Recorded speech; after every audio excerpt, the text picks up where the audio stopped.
My ACT score earned me $500,000 in scholarships, and that was actually the least valuable thing that I got from it. There were actually some hidden benefits that I had no idea about. So we're diving into all the most valuable things that the ACT got for me and how you can make sure that you're not missing out. And you'll see how you can access some of the hidden benefits of getting a great score. So whether you're just starting your journey with the ACT or you've already finished the test, you'll see how you can play your cards right and turn that ACT score into real world value. So I personally scored a 36 on the ACT. And over the last 6 years, I've helped thousands of students get to their dream scores as well. And in all this time working with students, I've seen tons of benefits from the ACT that you might not actually expect. So we'll start off with some of the obvious value that you can get from the ACT, and that's in the form of scholarships. So when I scored my 36, I actually ended up getting $500,000 in total scholarship value. And this is split between two different types of scholarships: automatic scholarships and discretionary scholarships. And this first type, automatic scholarships, are pretty cool. A lot of schools out there will have set criteria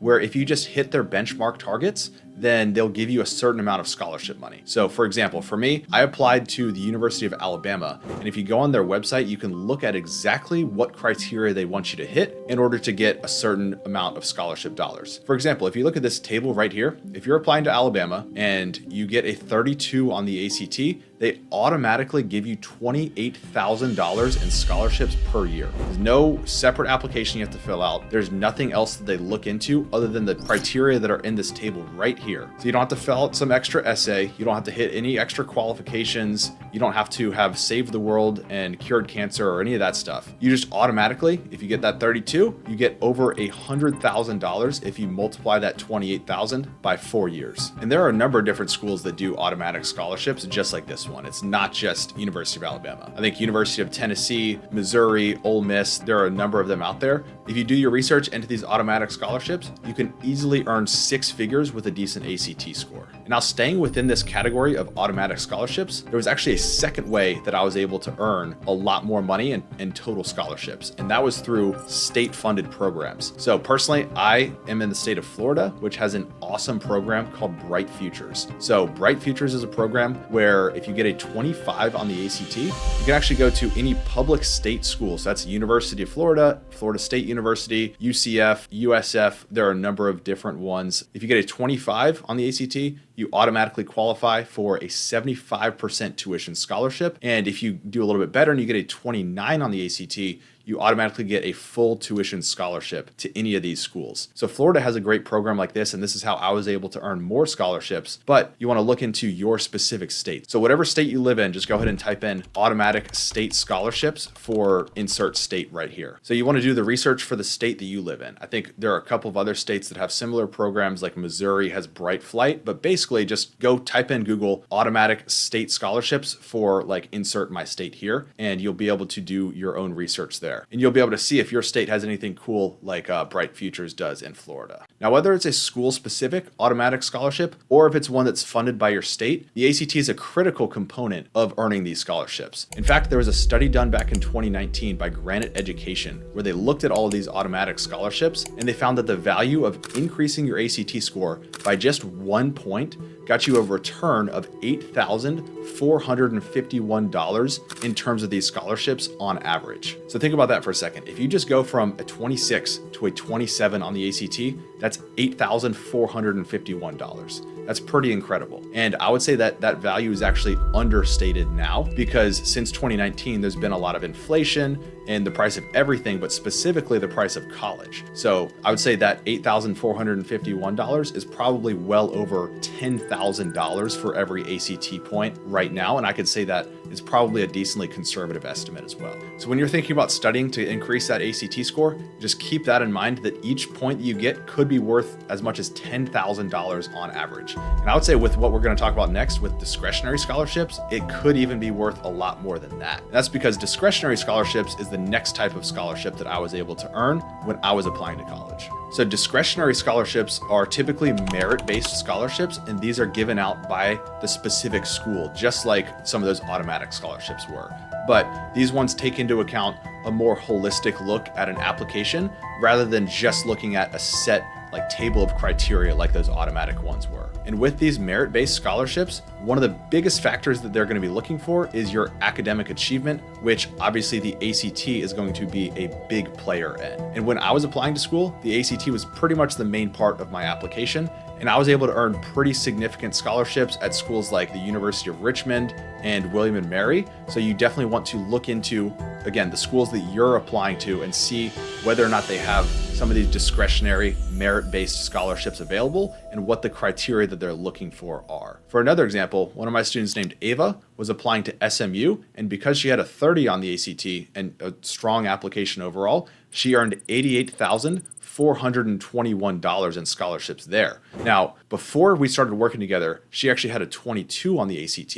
I would say if she was applying to SMU with a 22, not only would they have not given her any scholarships, but she probably would not have even gotten into SMU. Even if her entire application was the exact same, going from a 22 to a 30 on the ACT can open up a ton of money in terms of these discretionary scholarships. Now, if you want to see a full case study breakdown on how Ava went from the 22 up to that score of a 30 and was able to earn that much in scholarships because of it, click the link below this video because I made a full case study on how exactly she did that, and I'm giving it away to you for free. So if you're interested in seeing a similar score improvement, go ahead and check that out. So scholarships are the obvious value that you can get from a good ACT score, but again, I actually found more value in some of the other benefits. And the next one is unlocking better college admissions. And so I was able to use my ACT score, and there was not really a ton of other good stuff going on in my applications. So it was pretty much just my ACT score that got me into schools.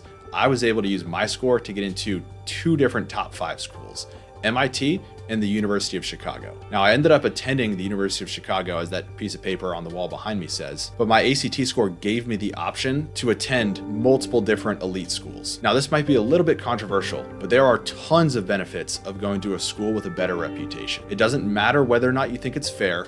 It doesn't matter if you think that this is the way the system should work. You just have to acknowledge that this is the way that it is. So you can either complain about it or you can just accept it and know that this is the way the world works. I can't change the system, and neither can you. So what we have to do is just acknowledge the reality that exists and understand that getting into a better school will give you a lot of benefits. So you just have to evaluate what those benefits are. So personally, the first benefit that I saw from attending a school with a great reputation like U Chicago was the job opportunities. Now, one of my best friends back in high school was very similar to me. We both had similar interests, similar academic level. He might have been a little bit smarter than I was, but I went to University of Chicago and he went to a school that was a little bit lesser well known, even though he had opportunities to attend similar level schools. Now, when we were in college, we were both applying for the same types of jobs. We both wanted to work in investment banking, and he was probably a little bit more outgoing than I was. He probably was a little bit more qualified than I was, but I actually found myself getting more interviews and more job opportunities. And the only reason for that difference was because I attended a school that was more well respected. Again, you could say that this is unfair and this is not the way the system should work,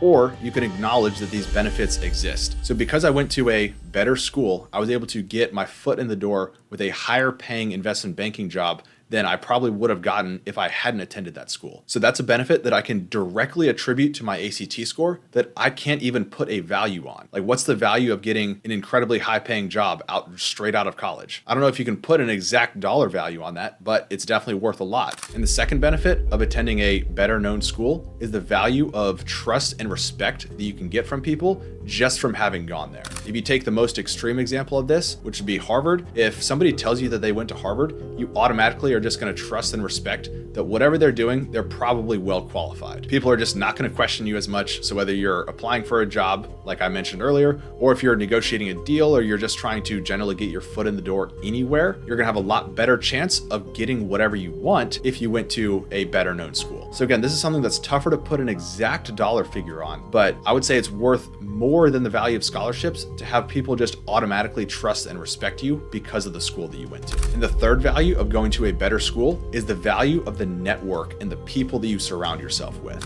For example, another one of my best friends back in high school ended up choosing to go to MIT, and he still gives me a little bit of a hard time for picking U Chicago over MIT, but he chose to go to MIT, and the value of the network that he got there is absolutely priceless. After just a couple years of school there, he had developed a relationship with some of his classmates who were incredibly smart smart, incredibly talented. And a couple of them actually started a company and they ended up dropping out of MIT because of how successful that company was. And now they're all incredibly successful in the startup world. So you can actually attribute pretty much all of the value of the successful business that they've built to just the value of the network that MIT was able to give them. They didn't graduate from the school because they dropped out. So it's not like you can say that the value came from, graduating from MIT. It was really all about just surrounding themselves with the right types of people who had similar interests and were also driven and working towards the same common goal. And this is not just my opinion and a couple different anecdotes. There are actually multiple different studies that back this up as well. Found that the biggest factor in success is actually the zip code that you grew up in. So not necessarily the zip code that you were born in, but the zip code that you grew up in. And these researchers found that the main reason for this, well, yes, you can make a bunch of different arguments, but the researchers actually found that the kids who grew up surrounding themselves with other motivated and similarly successful people ended up becoming more successful as well. So regardless of your, socioeconomic status, if you surround yourself with other driven, motivated people who are driving towards a goal that you want to achieve, then you're going to also be more successful just from seeing how other people approach their goals. So one of the biggest ways that you can, reset your network of people is by going to a better college. So you can never change the zip code that you grew up in, but you can change your network by going to a, better, more well-recognized college or whatever, however you want to say it. And on top of that research, there was another study that was done specifically on the value of more well-respected colleges. And they found that the reputation of the college that you went to actually plays a huge role in your success later in life. So there were a bunch of different statistics from this study, but the one that jumped out to me the most was that attending a better, more well-respected school increased your odds of joining the top 1% of income earners by 60%. And it also tripled your odds of working at a prestigious firm later on. So again, it's tough to put an exact dollar amount on this type of value, but this doesn't affect just 1 or 2 years worth of your earnings. It affects the amount of money that you make for your entire career starting when you enter the job market. And again, I would say that that value is probably more than the value of just the scholarships that you can earn from the ACT. And so at this point, you're probably tired of hearing me talk about the value of going to a better college.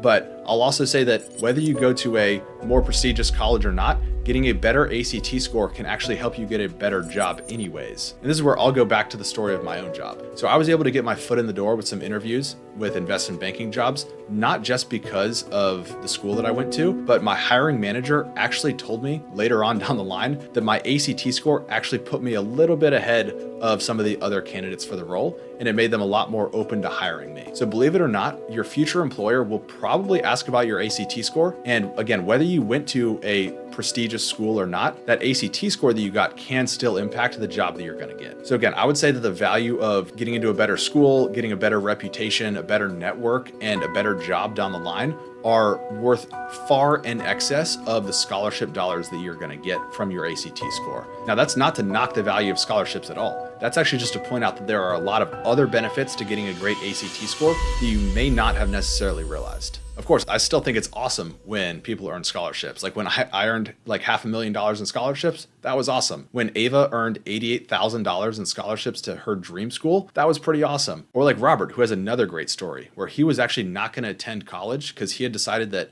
if he didn't get a good scholarship, then college just wasn't worth it for him. Fortunately, he was in my state of Florida, so we had the opportunity to take him from a 21 to a 29 on the ACT through my ACT hacking program. And that 29, again, earned him a full tuition scholarship, which for him was worth over $100,000 in just scholarship value at the University of Central Florida. Or like another student that I had named Griffin, who attended Texas A&M on a full ride, and that's worth over $120,000. All of those stories of scholarships are incredible to hear. I just think that there's more value in some of the other things as well. And if you personally want to end up with all of these benefits as well, then you need a great ACT score. So if you want to find out more about my ACT hacking method and how you can take your score to the next level, then check out the full roadmap on ACT hacking that I put down below this video. This ACT hacking system is the exact process that I use with my students in order to consistently improve their scores by 4 or more points. So again, check out how this works by clicking the link in the description below. And if you want to just have me implement the ACT hacking system for you,